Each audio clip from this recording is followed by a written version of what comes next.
حضور سورۃ الفتح کی آیت 19 میں اللہ تعالیٰ فرماتا ہے یقیناً اللہ مومنوں سے راضی ہو گیا جب وہ درخت کے نیچے تیری بیعت کر رہے تھے، وہ جانتا ہے جو ان کے دلوں میں تھا، پس اس نے ان پر سکینت اتاری اور انہیں ایک فتح قریب عطا کی۔ میرا سوال یہ ہے کہ وہ کس جگہ کس بیعت کا ذکر ہے جو درخت کے نیچے کی گئی؟ بیعت رضوان کہتے ہیں، اور یہ صلح حدیبیہ کے موقع پر کی گئی۔ حضرت صلی اللہ علیہ وسلم کی بیعت ایک درخت کے نیچے لی گئی، جس میں ان صحابہ نے عہد کیا کہ ہم اپنی خدا کی خاطر اپنی جان لڑا دیں گے اور پیٹ نہیں دکھائیں گے دشمن کو۔ اس کا نام بیعت رضوان ہے۔ ٹھیک بات۔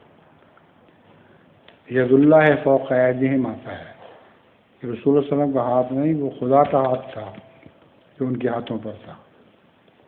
بس ٹھیک ہے، ٹھیک ہے، جزاکم اللہ۔ جزاک اللہ۔ آئیے رشید صاحب اپنے 115 سوال شروع کریں۔